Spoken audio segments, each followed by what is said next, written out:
আসসালামু আলাইকুম রহমতুল্লাহ। প্রিয় শিক্ষার্থীবৃন্দ, আশা করি তোমরা সকলেই ভালো আছো। আজকে আমরা নবম শ্রেণীর ইংরেজির পৃষ্ঠা 15 যে একটি ছক রয়েছে বা সারণী, সেটা আমরা পূরণ করব। এখানে প্রথম তিনটি সারণী আর্নেস্ট হেমিংওয়ে তার তথ্য দিয়ে পূরণ করব, তার বিষয়ে পূরণ করব। আর পরের তিনটি থিওডর রুজভেল্ট, তার বিষয়ে আমরা পূরণ করব, তাকে নিয়ে পূরণ করব। এখানে প্রথমে একটি সারি করে দেওয়া আছে, বাকিগুলো আমরা পূরণ করব। তো প্রথমে এখানে জেনে নিই ফ্যাক্ট মানে তথ্য, অপিনিয়ন মানে মতামত। The strategies you have used to separate facts and opinions, অর্থাৎ তথ্য এবং মতামত আলাদা করতে তুমি যে কৌশলগুলো ব্যবহার করেছ। How the writers opinions influence your feelings, opinions, thoughts etcetera. লেখকের মতামত কিভাবে তোমার অনুভূতি, মতামত এবং চিন্তাকে প্রভাবিত করে, সে বিষয়ে আমরা এই কলামে লিখব। তো 4টা কলাম আমরা পেলাম। এখন প্রথমে দেওয়া আছে, সেগুলোর অর্থ আমরা জেনে নিই। 1 নম্বরে, the 1954 Nobel prize in literature was awarded to the American author Ernest Hemingway. এখানে যে সালটি দেখতে পাচ্ছি 1899 থেকে 1961, এটা হচ্ছে তার জন্ম মৃত্যু সাল। জন্ম হচ্ছে 1899, মৃত্যু হচ্ছে 1961 সাল। তো 1954 সালে সাহিত্যে নোবেল পুরস্কার আমেরিকান লেখক আর্নেস্ট হেমিংওয়েকে দেওয়া হয়েছিল। এটি কিন্তু একটি ফ্যাক্ট বা তথ্য, এটার মধ্যে কোনো মিথ্যা নেই, সত্য একটা বিষয়, এই জন্য এটা ফ্যাক্ট, আর এটার বিষয়ে সবাই একমত। এখন অপিনিয়ন, মতামত। Organisations for writers palliate the writers loneliness, but I doubt if they improve his writing. লেখকদের সংগঠনগুলো লেখকের একাকিত্বকে দূর করে, তবে আমি সন্দেহ পোষণ করি যে তারা তার লেখার উন্নতি করে কিনা। এখানে একটা রসুকার বেশি উঠে গেছে, এই যেখানে এটা কাটা যাবে। এবারে 3 নম্বর কলমে যেটা হবে যে the writer used I doubt, which means the writer has shared his own opinion. লেখক ব্যবহার করেছেন আমি সন্দেহ পোষণ করি, যার অর্থ লেখক তার নিজস্ব মতামত শেয়ার করেছেন। এবার এই 4 নম্বর কলমে যেটি হবে বা এটি দেওয়াই আছে, the writers opinion has positively influenced my thoughts. লেখকের মতামত আমার চিন্তা ভাবনাকে ইতিবাচকভাবে প্রভাবিত করেছে। এটা পৃষ্ঠার মধ্যে দেওয়া ছিল, সেটা আমরা এখন অর্থ জানলাম। এখন আমরা বাকি দুটো করব। 2 নম্বর, এখানে আমরা একটা ফ্যাক্ট লিখব, ফ্যাক্ট লিখেছি, ফ্যাক্ট, তারপরে মতামত বা অন্যান্য কলামগুলো আমরা পূরণ করেছি, সেগুলো আমরা জানবো। ফ্যাক্ট, আমরা যে ফ্যাক্টটা লিখেছি, unwilling to travel to Stockholm after 2 nearly fatal plane crashes, Hemingway asked John C. Cabot, the United States ambassador to Sweden at the time, to read this acceptance speech. প্রায় 2টি মারাত্মক বিমান দুর্ঘটনার পর স্টকহোমে ভ্রমণ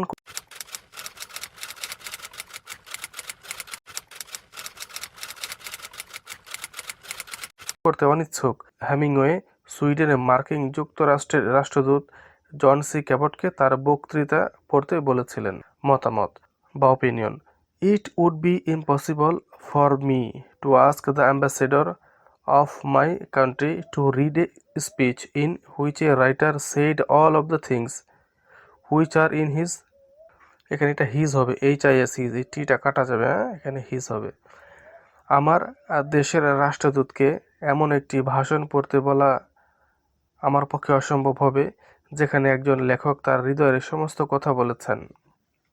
এবার 3 নম্বর কলমে যেটা লিখেছি, the writer has used it would be impossible to caste doubt, it means the writer has shared his own opinion.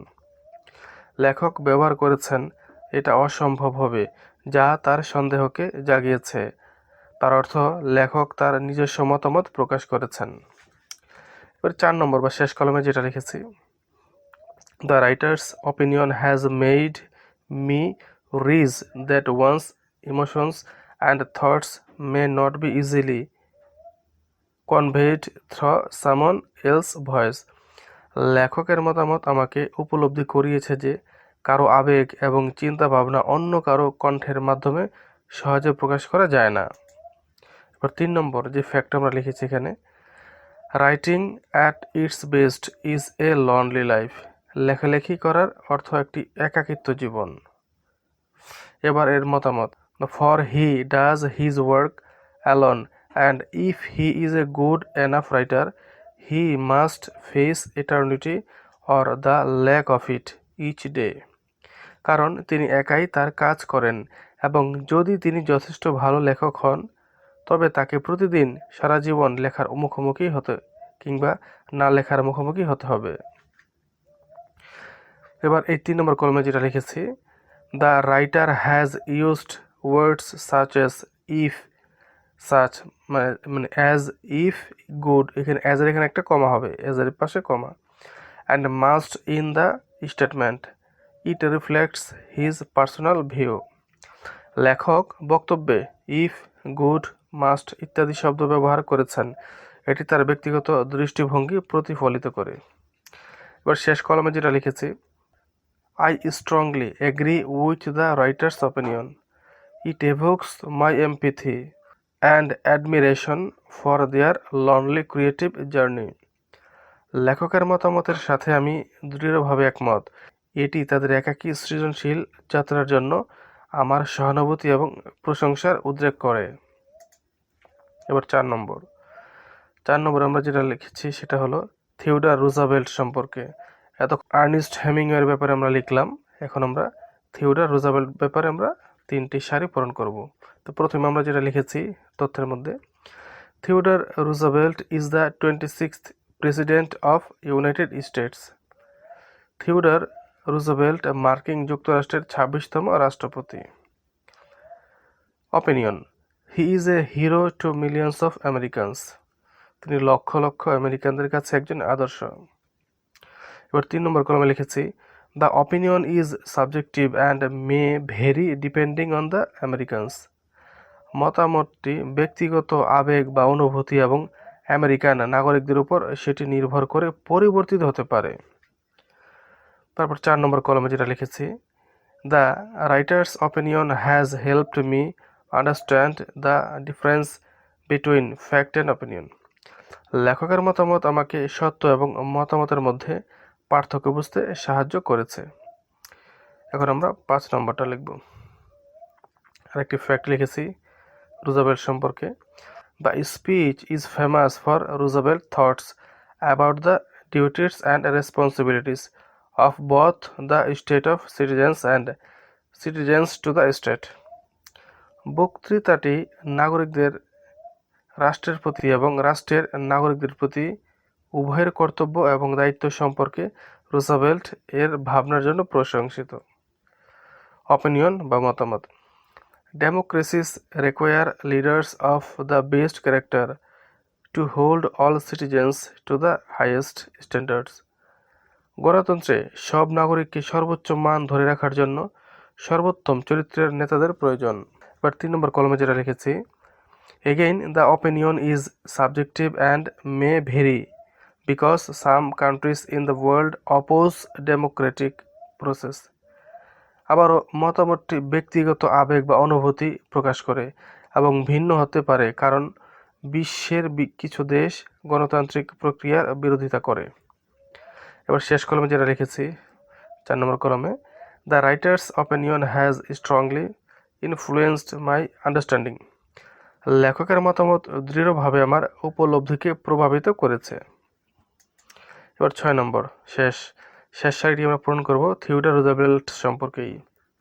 তো ওনার থেকে আরেকটি ফ্যাক্ট নিয়েছি, Theodore Roosevelt gave his citizenship in a republics speech on April 23, 1910 at the Sorbonne in Paris.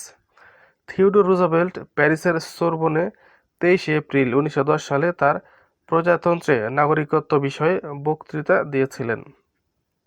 এবার মতামত, opinion, a country's success depends on disciplined work and character. একটি দেশের সাফল্য সুশৃঙ্খল কাজ এবং চরিত্রের উপর নির্ভর করে। এবার 3 নম্বর কলমে, অর্থাৎ the strategies you have use to separate facts and opinions, এই কলমে যেটা লিখেছি। The opinion is debatable, some will agri while others will oppose based on different ideologies and culture values. মতামতটি বিতর্কিত, কেউ কেউ একমত হবেন, আবার কেউ কেউ ভিন্ন মতাদর্শ ও সাংস্কৃতিক মূল্যবোধের কারণে বিরোধিতা করবেন। ও শেষ কলমে আমরা যেটা লিখেছি, the writers opinion has positively influenced my thoughts, লেখকের মতামত ইতিবাচকভাবে আমার চিন্তাকে প্রভাবিত করেছে।